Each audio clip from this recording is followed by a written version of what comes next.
Out comes the Jaguar offense now as they get set to take over. And they split the uprights last time for 3. They've got the lead. They're not going to play this conservative. They're not hoping for another field goal. They're hoping for a touchdown. I'm with you on that one. I like where your head is. I like the way you're thinking because you're exactly right. Trying to sit on a lead and play that way, that doesn't work too well for most teams. Run your offense. Run what you do best. Exactly. Put it all the way down and try to increase your lead in a big way. And the best way to do it, touchdowns.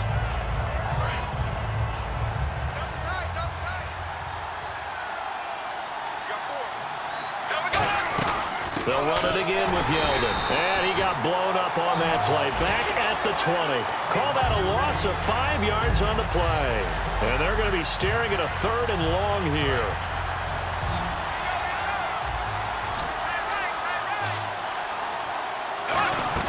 They go play action for Yeldon. Now it's Bortles. And he'll be out of bounds right at the 35. 15 yards there for number 15. All that practice time came to fruition on that play. All those timing routes that they work on through training camp, OTAs, minicamp, and just regular season, they got it done on that one. An outcut, ball was delivered, and picked up the completion.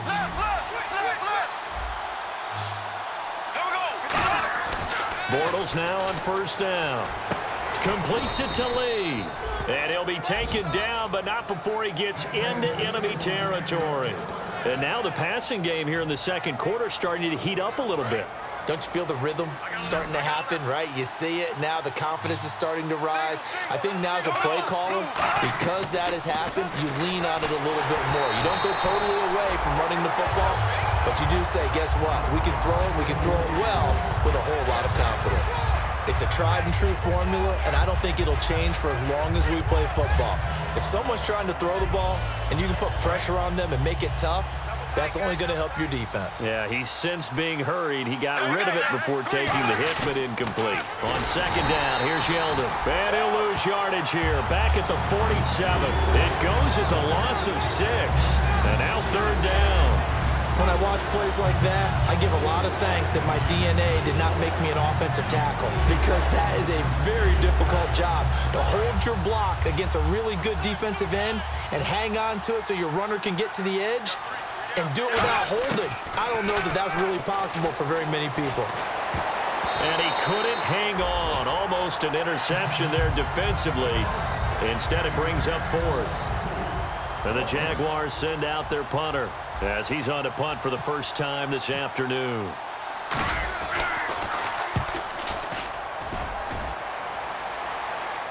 And a fair catch signaled for and taken successfully. So a change of possession here on the punt. And the Chiefs will take over at their own 20.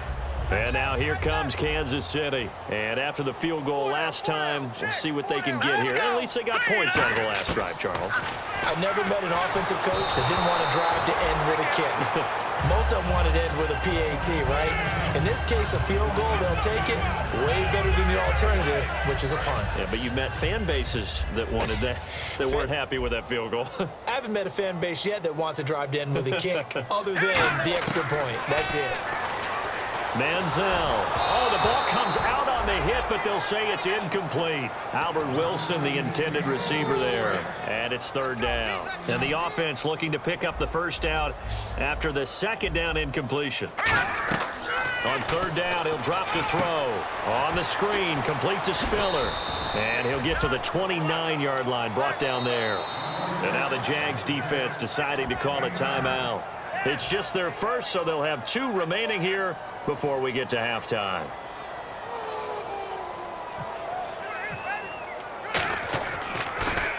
He gets this one away, and boy, it's another boomer.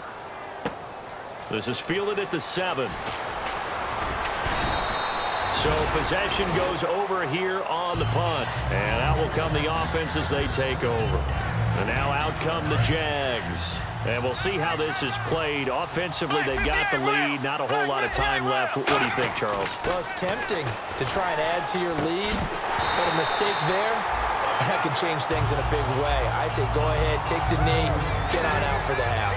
Timing's crucial in any route thrown. But when you throw an out, so many things are going through the mind of the receiver. catching the ball, timing it up with the quarterback. Are my feet going to get down in bounds? Blitz coming, and down he goes. Now here's a defensive timeout called by the Chiefs. It's just their first, so they'll have 2 remaining here before we get to halftime.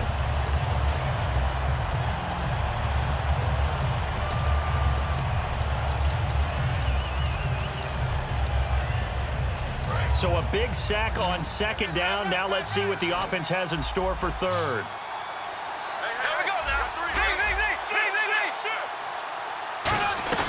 On third and long, it's Bortles. And he fires one that's intercepted. Picked off by the free safety, Eric Berry.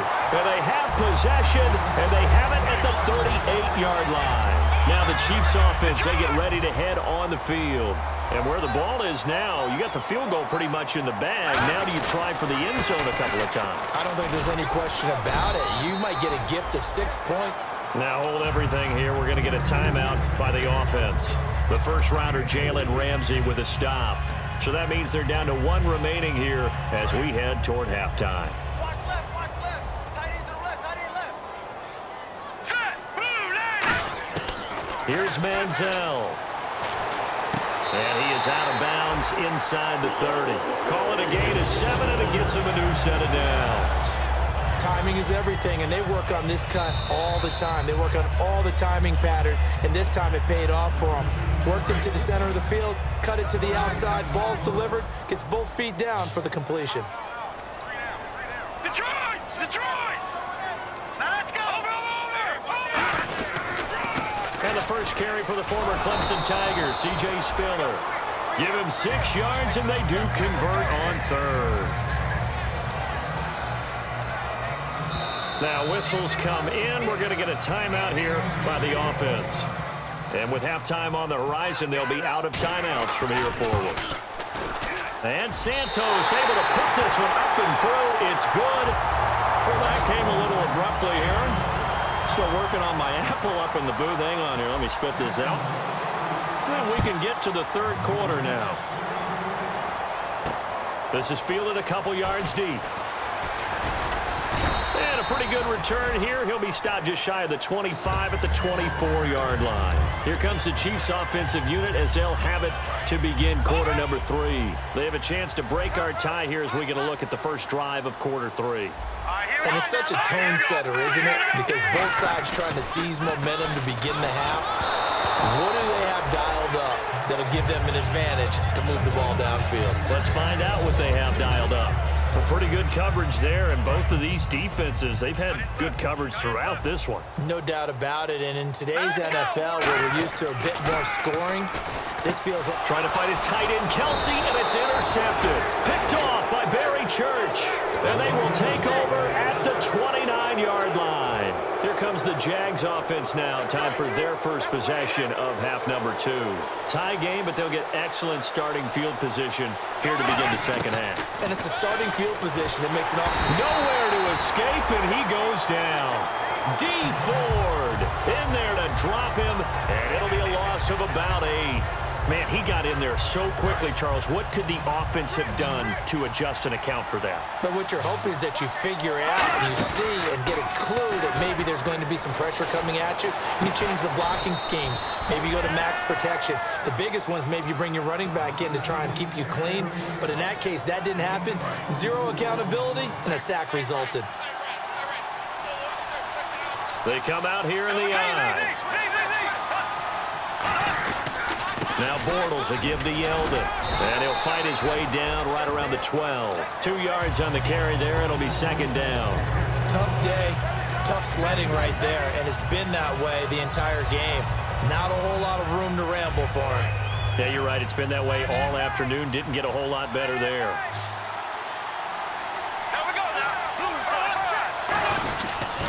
Again, it's Yeldon. Ooh, with a juke. Just a couple on the ground there, and that's going to bring up third and about 6. Sometimes play calls boil down to philosophy. You know you're facing one of the top 10 units against the run in the NFL. So do you decide to keep smashing against them, or do you decide to throw the ball here? And the defense searches for one more stop here after the run on second down. Yeldon, the lone running back. Throwing is Bortles. He goes underneath for Yeldon. And the stop will come inside the 5 at the 4. So much about offense is what you call hidden yardage. You know, you throw the ball to someone, they catch it, and then they can make a big play. You know, they create a play, run after catch. They did a really nice job there of limiting that and keeping him from a first down. Now stopped him in his tracks. And no move to get the offense off the field. They'll stay put on 4th and 1. They come out with 1 back and 3 tight ends. They'll go with a big back, Yeldon. And he'll take this one in for a Jags touchdown. T.J. Yeldon, his 14th touchdown now on the year. And the Jaguars have taken the lead.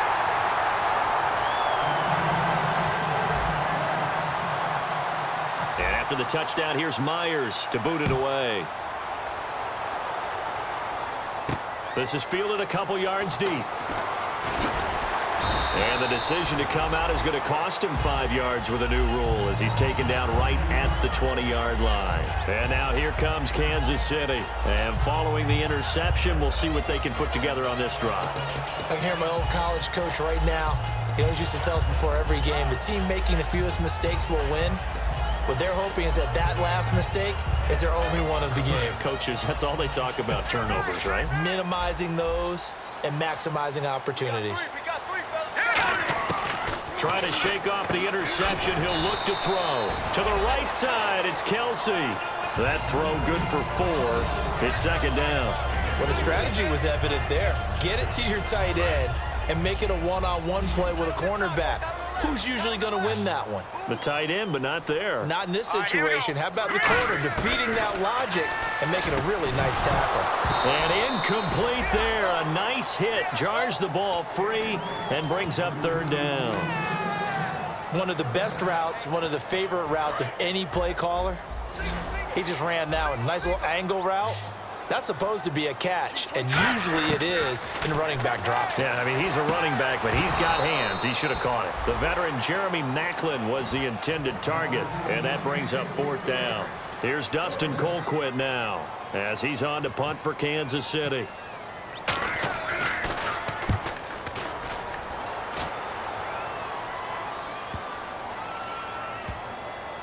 And he'll take this in at the 1-yard line. They'll call that a 61-yard punt. He got all of that one. And it'll be Jaguar football as they take over deep in their own territory.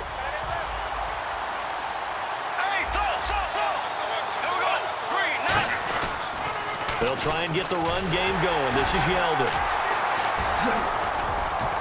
And that gets him a little room as he'll take this up over the 10-yard line. 8 yards on the pickup, and now they'll have some options on 2nd and short. And that run there does nothing but juice up the guys who are moving the football. I mean, if you're an offensive lineman, people running it, actually the guy calling plays, you're almost jumping up and down in jubilation, aren't you? And now you've got options on 2nd down. And big-time options. You might want to think about play action and try and get something cheap right here over the top. But we always talk about good down and distance, allowing offenses to expand their playbook. Well, 2nd and 2, that means your playbook's wide open. You can run just about anything. But a lot of times, the play caller, he just looks down at his sheet, sees the short yardage runs, and goes to one of those. That's going to go as a loss of 2, and it'll be 2nd down.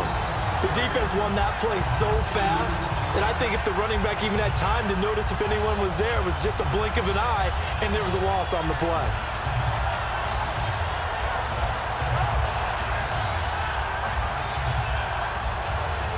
And they're behind the sticks here a bit now, dealing with a 2nd and 12. Now they'll throw it. Bortles. Looking sideline, incomplete. Allen Robinson, the intended receiver. And it's 3rd down.